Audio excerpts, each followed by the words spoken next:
আসসালামু আলাইকুম রহমতুল্লাহি ওবরকাতুহ। সম্মানিত দর্শক, বর্তমানে ইসকন নামক একটি সংগঠন, হিন্দুদের একটি সংগঠন, দুনিয়াব্যাপী এটির অনেক সুনাম রয়েছে, অনেক দুর্নাম রয়েছে, এবং এরা যে মন্দির স্থাপন করে সেই মন্দিরকে কেন্দ্র করে অনেকগুলো জনকল্যাণ তারা সেখানে করে থাকে। বিশেষ করে দরিদ্র মানুষদেরকে খাওয়ানোর ব্যাপারে, এবং তাদের সেই মন্দিরগুলোর নাম হরে কৃষ্ণ মন্দির।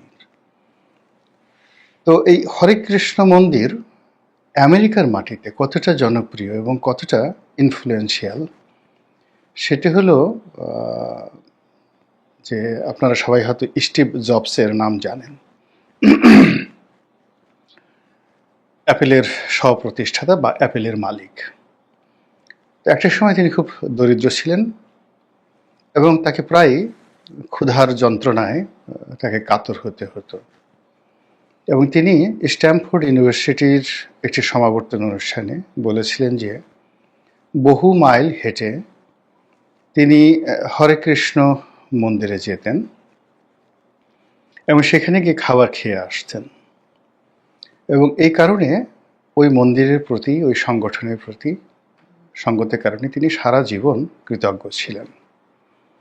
আমেরিকার যে সমাজ, সেই সমাজ আমাদের দেশের মতো নয়। সেখানে সব কিছু সম্ভব।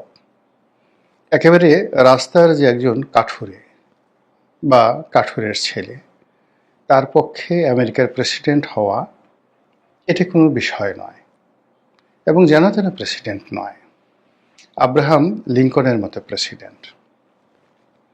আবার বারাক ওবামার মতো অভিবাসী, কালো রঙের অভিবাসী, ব্ল্যাক, সবাইকে তাজ্জব বানিয়ে সারা পৃথিবীর যে সাদা মানুষদের যে অহমিকা, দম্ভ, যেটিকে আমরা অনেকে র্যাসিজম বলি, সেটার বিরুদ্ধে বারাক ওবামা যে জয়ী হতে পেরেছিলেন, তার মূল কারণ হলো আমেরিকান সোসাইটি। এ সোসাইটি কৃতজ্ঞ সোসাইটি। তারা সহজে কাউকে ভোলে না, উপকারের যাকে বলা হয় প্রতিদান দেওয়ার চেষ্টা করে। তো সেই যে হরে কৃষ্ণ মন্দির, এই সংগঠনটি যদিও একজন ভারতীয় প্রতিষ্ঠা করেছিলেন, কিন্তু এটির সবচেয়ে বড় যে বিস্তৃতি সেটা আমেরিকাতে এবং ইউরোপে। তো যেটা বলছিলাম যে আমেরিকার লোকজন কৃতজ্ঞ, শুধু মানুষের প্রতি কৃতজ্ঞ নয়, মহান আল্লাহ রাব্বুল আলামিনের প্রতি কৃতজ্ঞ। এবং তাদের টাকার উপর লেখা থাকে, দেখবেন যে ইন গড উই ট্রাস্ট। আমরা মহান আল্লাহ রাব্বুল আলামিনকে বিশ্বাস করি। খুব সংক্ষিপ্ত ভাষায় এর চাইতে আর বড় কিছু থাকে না। ঈমান বলতে যা বোঝায় সেটি এর চাইতে খুব সংক্ষিপ্ত ভাষণে একজন মানুষের যে অঙ্গীকার মহান রবের প্রতি, সৃষ্টিকর্তার প্রতি, এটি আমেরিকান জাতি তাদের টাকায় এই শব্দটি সম্বলিত, অল্প কিছু শব্দ সম্বলিত এটি বাক্য, ইন গড উই ট্রাস্ট, এটি দ্বারা বুঝিয়েছেন। তো যেটা বলছিলাম, সেই হরে কৃষ্ণ মন্দির বাংলাদেশে আছে, সেই ইসকন বাংলাদেশে আছে। তো আমাদের দেশে আমরা সবাই মনে করছি যে এটা একটা উগ্র হিন্দুবাদী সংগঠন, এদের দোষের কোনো শেষ নেই। এরা দিল্লির তাবেদার, ভারতের দালাল এবং আওয়ামী লীগের বি টিম। বাংলাদেশেদের যত কর্মকাণ্ড আছে, সকল কর্মকাণ্ড মূলত বাংলাদেশকে, বৃহত্তর বাংলাদেশকে তারা ভারতের সঙ্গে একীভূত করার জন্য সুদূর প্রসারী 50 বছরের একটা মাস্টার প্ল্যান নিয়ে তারা এগোচ্ছে। আমাদের দেশের যারা সাধারণ মানুষ, ধর্মপ্রাণ আলেম ওলামা, তারা এই ধরনের কথাই প্রচার করেন। দ্বিতীয়ত, যে নেহায় যদি পুরো বাংলাদেশ সিকিমের মতো গ্রাস করা না যায়, তাহলে অন্ততপক্ষে চট্টগ্রাম এবং দিনাজপুর, রংপুর এই অঞ্চলটি, শিলিগুড়ি করিডোর হিসেবে যেটি পরিচিত, এই অংশটি ভারত এই ইসকনের মাধ্যমে নিয়ে নেবে।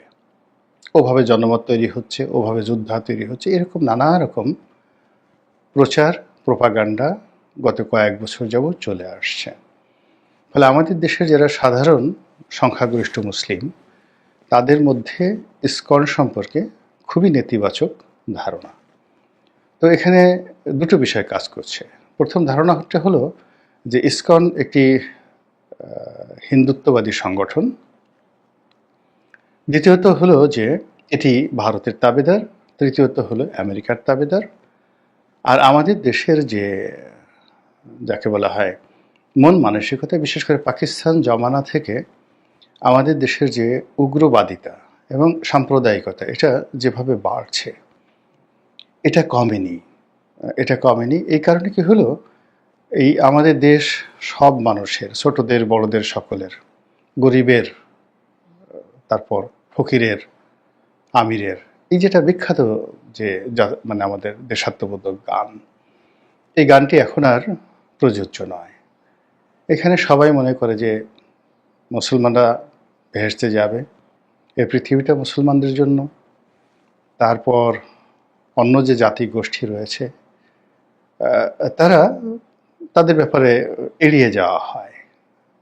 এবং এই যে কাফের, মুশরেক, ইহুদি, নাসারা, এই শব্দগুলো মাঠে ঘাটে ময়দানে এমনভাবে প্রচার করা হয় যে আমেরিকার প্রেসিডেন্ট সে নাসারা, তারপর কোকাকোলা ইহুদি, ফেসবুক ইহুদি, টুইটার ইহুদি। অতএব এগুলো যতটা পারেন কম ব্যবহার করা যাবে, বা যতটা সম্ভব এদেরকে অ্যাভয়েড করতে হবে। এই বিষয়গুলো নিয়ে নিদারুণ প্রচার এবং প্রপাগান্ডার ফলে আমাদের এই সমাজে অনেকগুলো বিষয় একেবারে দাও দাও করে জ্বলছিল। এবং সেই যে জাজল্যমান মানুষের হৃদয়ের যে আগুন, ক্রোধ, এগুলো এই শেখ হাসিনার পতনের পর আমরা দেখলাম বিভিন্ন জায়গাতে দাও দাও করে জ্বলে উঠেছে। প্রথম আলো অফিস পোড়াতে হবে, ডেইলি স্টার বন্ধ করতে হবে, কারণ দিল্লির দালাল, ভারতের দালাল, মানে হিন্দুত্ববাদের দালাল। ইসকনকে নিষিদ্ধ করতে হবে, এর কারণ হলো ভারতের দালাল, দিল্লির দালাল এবং আওয়ামী লীগের বি টিম। এবং একই সঙ্গে ইসকন যে সকল মুভমেন্ট করছে এই গত ৩-৪ মাসে, আগের থেকেই তাদেরকে খুব সন্দেহের চোখে দেখা হচ্ছিল। এবং এই ৩ মাসে তাদের যে মুভমেন্ট, সেটা হলো তুমি চিৎকার করবে কেন, কথা বলবে কেন, চলাফেরা করবে কেন? তোমাদের আম্মা হুজুর যেখানে পালিয়ে গেছেন সেখানে তোমরা নীরব থাকবে অথবা পালিয়ে যাবে। তো এইরকম যখন একটা ফিউডাল মন মানসিকতা চলে আসে, ঠিক সেই সময় ইসকনের যিনি বাংলাদেশের প্রধান, তার কিছু কর্মকাণ্ড নিয়ে, সম্মেলন নিয়ে, তারপরে বক্তব্য নিয়ে সাধারণ যারা আন্দোলনকারী তারা তো বটেই, এবং তার সঙ্গে যারা সমর্থক, বিশেষ করে ইসলামপন্থী, ভীষণ রকম নেতিবাচক একটা অবস্থা তৈরি হয়েছে। এবং সেই অবস্থার প্রেক্ষিতে যিনি ইসকনের বাংলাদেশের প্রধান রূপে কাজ করছেন, মিস্টার চিন্ময়, আমি পুরো নামও জানি না, এই ভদ্রলোককে কখনো চিনতামও না, জানতামও না। ইসকনের নাম জানতাম, কিন্তু ওনাকে নিয়ে আমার কোনো রকম আগ্রহ কখনো তৈরি হয়নি। তো এই ভদ্রলোক সম্পর্কে এখন মানুষের মুখে মুখে নানা রকম নেতিবাচক ইতিবাচক ঘটনা ঘটছে, এবং বিশ্ব দরবারে এই মানুষটি এখন হিরো অব দ্য এশিয়া। তার জন্য মার্কিন প্রশাসন চিন্তিত, তার জন্য পেন্টাগন চিন্তিত, তার জন্য দিল্লি চিন্তিত, ইউরোপীয় ইউনিয়নের সকল রাষ্ট্রদূতরা চিন্তিত। এবং এই সকল যে তাদের চিন্তার কারণ হলো বাংলাদেশে জঙ্গিবাদ মারাত্মক আকার ধারণ করেছে, এবং যেগুলো শীর্ষস্থানীয় রাজনৈতিক দল তাদেরকে টার্গেট করে পশ্চিমারা তাদের নড়াচড়া আগের মতো শুরু করেছে। ইতিমধ্যেই জামাতের আমিরের সঙ্গে ইউরোপীয় রাষ্ট্রদূত যারা আছেন তারা দেখা করেছেন। তারপর মিস্টার ডোনাল্ড ট্রাম্প সংখ্যালঘুদের উপর যে নির্যাতন নিয়ে যে সকল কথা বলেছেন, এবং এই চিন্ময় যিনি আছেন, মিস্টার চিন্ময়, ইসকনের প্রধান, তার মুক্তি নিয়ে ভারত যেভাবে প্রতিক্রিয়া দেখিয়েছে এবং ইসকনের হেডকোয়ার্টার যেভাবে প্রতিক্রিয়া দেখিয়েছে, তাতে মনে হয়েছে যে আমরা একটা ফাঁদের মধ্যে পড়ে গিয়েছি। এখন এই ফাঁদ, এটি কি দিল্লি আমাদের জন্য পেতে রেখেছিল, নাকি আওয়ামী লীগ সন্দেহ অনুযায়ী এটা পেতে রেখেছিল? আমার বক্তব্যটা হলো যে যারা বিতাড়িত, যারা পরাজিত তারা সবসময়টিতে ফাঁদ পাতবে। দেখবেন যে যে সকল যোদ্ধা জাতি বা আক্রমণকারী যারা পরাজিত হয়ে চলে যায়, যাওয়ার আগে পুরো ভূমিটিকে বসবাসের অনুপযোগী করে যায়, বাড়িঘর জ্বালিয়ে দেয়, শস্যক্ষেত্র জ্বালিয়ে দেয় এবং জায়গায় জায়গায় মাইন পুঁতে রাখে। 1971 সনে আমাদের সেই পুরো কর্ণফুলী চ্যানেলটিতে তারা এমন মাইন পেতে রেখেছিল যেন ওখানে কোনো জাহাজ ঢুকতে না পারে। রাশিয়ার সহযোগিতা আমরা সেই মাইনকে সব তুলে নিয়েছি বা মাইন মুক্ত করা হয়েছে কর্ণফুলী চ্যানেল। আদারওয়াইজ চট্টগ্রাম বন্দর আমাদের পক্ষে ব্যবহার করা একেবারে অসম্ভব ছিল যদি রাশিয়ার মতো বন্ধু আমরা ওই সময়টিতে না পেতাম। তো এরকম অনেক জায়গায়, আফগানিস্তানে এখনও দেখবেন যে আমেরিকানরা অসংখ্য মাইন পুঁতে রেখেছে এবং সেই মাইন এখনও বিস্ফোরিত হচ্ছে। তো কাজেই বাংলাদেশ থেকে আওয়ামী লীগ চলে গিয়েছে, তারা তাদের প্রয়োজন মতো মাইন বলেন, বোমা বলেন, যা কিছু বলেন নেতিবাচক, সবই কিন্তু এই জনপথের সব জায়গাতে তারা পুঁতে যাবে, এটাই স্বাভাবিক। তো কাজে আমি যখন চলাফেরা করব, আমি বলতে সরকারকে বোঝাচ্ছি, যারা আন্দোলনে বিজয়ী হয়েছেন সে সকল ছাত্র জনতাকে বোঝাচ্ছি, আমরা যখন চলাফেরা করব তখন এই বিষয়গুলোকে কগনিজেন্সে নিয়েই তারপর আমরা এগোব। যেমন ইসকনের সাথে এ যাবৎকালে যে মারামারি হলো, ঢাকাতে হয়েছে, তারপর চট্টগ্রামে হয়েছে এবং এখানে খুনোখুনির মতো ঘটনা ঘটে গেছে। এই জিনিসগুলো ঘটার পর যখন সারা দুনিয়া এখন ইসকনের পক্ষে দাঁড়িয়েছে এবং ইউনূস সরকারের জন্য খুবই একটা বিব্রতকর পরিস্থিতি তৈরি হয়েছে, ঠিক সেই সময়টিতে এখন সরকারের অনেকেই বলছেন যে আমরা ফাঁদে পা দেব না, উত্তেজিত হওয়া যাবে না, এটা করা যাবে না, ওটা করা যাবে না। এবং সম্ভবত এই যে ভদ্রলোককে গ্রেপ্তার করা হয়েছে তাকে এখন জামিন দেওয়ার জন্য সরকার সর্বোচ্চ চেষ্টা চালাচ্ছে। তো আমার বক্তব্যটা হলো যে এই কাজটি যখন আপনারা করবেনই, তখন প্রথম পর্বে কেন গেলেন? ইসকনের সঙ্গে আপনার বিরোধিতা দরকার, ইসকনকে আপনি নিষিদ্ধ করতে চান বা বাংলাদেশকে তাদের জন্য অনুকূল রাখতে চান না, তাদেরকে বাংলাদেশ থেকে তাড়াতে চান, এজন্য সময় নিতে হবে, যথেষ্ট সময় নিতে হবে। 1 বছর, 2 বছর, 3 বছর, 5 বছর। একটি 60 বছরের পুরনো একটা প্রতিষ্ঠান, তাদের অনেক ছলা কলা কৌশল রয়েছে, বা এটা আমি নেতিবাচক অর্থে বললাম, ইতিবাচক অর্থে তাদের অনেক সাংগঠনিক ভিত্তি আছে যা দিয়ে তারা এই সমাজের এবং রাষ্ট্রের রন্ধ্রে রন্ধ্রে তারা ঢুকে গিয়েছে। আপনি রাতারাতি এসে 2-4 বছরে এই সমস্যাটা সমাধান করতে পারবেন না। বলা হচ্ছে সিঙ্গাপুরে নিষিদ্ধ করা হচ্ছে। সিঙ্গাপুর ছোট্ট একটি দেশ, সেখানে অনেক কিছু সম্ভব এবং সেখানে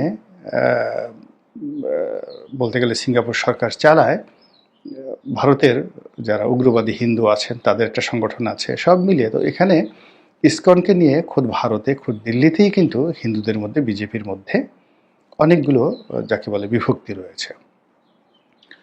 কিন্তু বাংলাদেশে ঠিক ইসকনের সাথে শক্তিশালী কোনো হিন্দু সংগঠন নেই, যেটি সিঙ্গাপুরে আছে, যেটি ইউরোপে আছে, কিন্তু আমেরিকাতে নেই।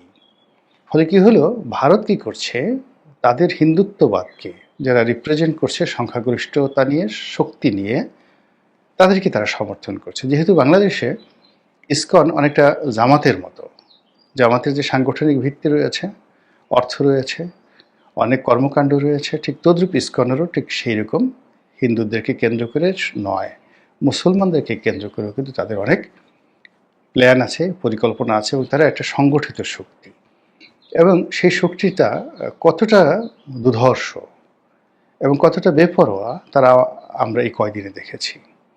যেখানে আওয়ামী লীগের বড় বড় রাঘব বোয়ালরা চিত হয়ে পড়ে গিয়েছেন, পালিয়ে গেছেন, সেখানে আমরা যাদেরকে সংখ্যা লঘিষ্ঠ হিসাবে তুচ্ছ-তাচ্ছিল্য করছি, যাদেরকে বিভিন্ন সময় নির্যাতন করার পরেও যারা কখনো রুখে দাঁড়ায়নি, কিংবা যাদেরকে আমরা অনেকেই গনিমতের মাল হিসেবে গণ্য করতাম, যখনই সুযোগ পেয়েছি সেই পাকিস্তানের জামানাতে হিন্দু নারী, হিন্দু সম্পত্তি, এগুলোকে সব শত্রুর সম্পত্তি বা গনিমতের মাল হিসেবে আমরা অনেকেই মনে করে এগুলো ভোগ দখলের চেষ্টা করেছি। সেই ধারা এখন যে বন্ধ হয়েছে এটা কিন্তু বলা যাবে না। তো এরকম একটি দুর্বল